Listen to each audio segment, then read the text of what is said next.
함께 보실 하나님의 말씀은 마태복음 9장 13절의 말씀입니다. 마태복음 9장 13절의 말씀, 신약성경 13면에 있습니다.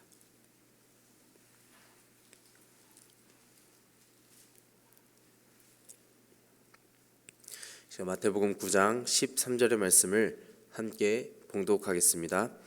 너희는 가서 내가 긍휼을 원하고 제사를 원하지 아니하노라 하신 뜻이 무엇인지 배우라.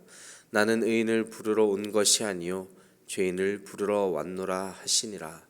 아멘. 오늘 본문의 말씀은 이 마태를 제자로 부르신 후 그의 집에 앉아 말씀하시는 이 예수님의 이야기를 담고 있습니다.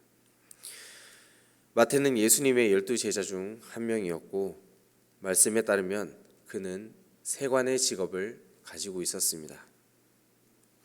다메섹에서부터 이 가버나움이란 땅을 지나 지중해와 그리고 애굽으로까지 이어지는 이 지중해 연안에 이어지는 도로에는 늘 그 관문 가운데 관세를 받는 세관들이 자리하고 있었다고 합니다.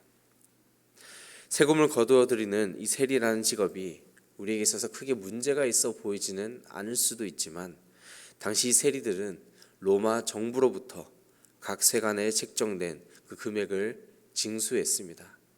그리고 이뿐만 아니라 더 많은 세금을 거두어 들여 자신들의 몫으로 돌리곤 했다고 합니다. 그러니 이제는 할 수만 있다면 세리들은 그 관문을 지나가는 모든 상인들의 그 빌미를 잡아 더 많은 세금을 부과하는데 혈안이 돼 있었던 것입니다.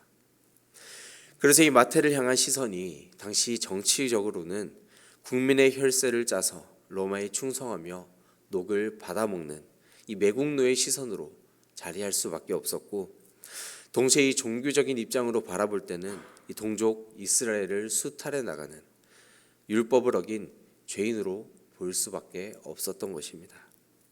그런데 이렇게 손가락질 받던 이 배반자이며 죄인으로 간주되었던 세관 마태에게 예수님은 찾아오셔서 그를 제자 삼으시고 죄인들과 더불어 식사까지 하셨던 것입니다.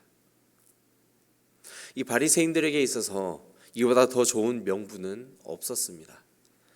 그래서 예수님과 제자들에게 시비를 걸어오기 시작합니다. 어찌하여 너희 선생은 세리와 죄인들과 함께 잡수시느냐. 그 율법에 의하면 예수님은 지금 이 율법을 거슬러 부정한 일을 저지르고 계신 것이었습니다. 그래서 이에 대해 어떻게 설명할 것인지 꼬투리를 잡기 위해 질문을 던지며 나온 것입니다.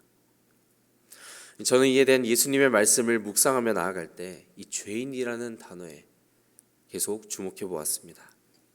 또한 이 죄인을 부르러 오셨다는 예수님의 말씀의 기준과 그 안에 담긴 그 참뜻이 무엇인지를 계속해서 묵상하며 나아갔는데요.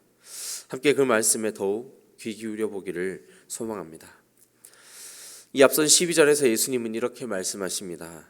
예수께서 들으시고 이르시되 건강한 자에게는 의사가 쓸데없고 병든 자에게라야 쓸데있느니라. 이 당연한 말씀을 예수님은 말씀하십니다. 건강한 자는 당연히 병원에 갈 일이 없고 의사가 필요치 않습니다. 우리 몸에 병이 나타나야만 우리는 그 병을 인지하고 그에 맞는 병원을 가고 의사와 진료의 처방을 받게 되는 것이죠. 그러면서 예수님은 호세아 6장 6절의 말씀을 다시 한번 인용하셨습니다. 그 뜻이 무엇인지 배우라고 직접 알려주시는데, 이 말씀은 호세아 선지자가 활동하던 시절 이 범죄의 길로 나아가던 북이스라엘 백성들에게 내려지는 경고와 그리고 회개의 촉구가 담긴 호세아 선지자의 외침이었습니다. 하나님의 은혜와 긍휼을 사모하기보다 스스로 의롭다 칭하며 오히려 외식과 위선을 일삼았던 당시 종교 지도자들, 제사장들을 책망하시는 그 말씀을 오늘 그 질문을 던져오는 이 바리새인들에게도 그대로 말씀하신 것입니다. 나는 의인을 부르러 온 것이 아니요 죄인을 부르러 왔노라. 여기서 누가 의인이고 누가 죄인입니까? 건강한 사람이 곧 의인이라 할 수 있을 것이고 병든 사람이 바로 죄인일 것입니다. 이는 곧 우리의 영혼이 건강한지 그리고 병들었는지를 알려주는 것과 같습니다. 우리 또한 마찬가지로 죄인된 삶을 날마다 살아가고 있지 않습니까? 나 스스로가 죄인임을 깨닫고 하나님 앞에 무릎 꿇고 애통하며 나아가고 있습니까? 지난 주일 예배 설교 때 메빈과 야다에 대해서 그 히브리어의 뜻에 대해서 들으셨을 것입니다. 마침 오늘 본문에서도 예수님께서 인용하신 이 호세아 6장 6절의 뒷부분에는 번제보다 하나님을 아는 것을 원하노라 라고 말씀합니다. 당시 북이스라엘의 종교 지도자들, 이 제사장들, 그 누구보다도 하나님을 잘 안다 확신하고 나아갔던 사람들이었습니다. 그런데 호세아 선지자는 왜 자꾸만 여호와를 아는 것에 대해 계속해서 강조를 하는 것입니까?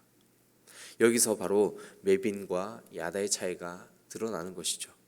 그저 머리로만, 지식적으로만, 이성적으로 판단해서 알게 되는 그러한 알미 아니라 야다, 이 경험적으로 또한 그것을 뛰어넘어 체화되는 삶을 살아내는 그 알을 하나님께서 진정으로 원하셨기 때문에 계속해서 호세아 선지자를 통해 외쳤던 것입니다. 결국 우리 모두는 하나님 앞에서 한없는 죄인일 수밖에 없습니다.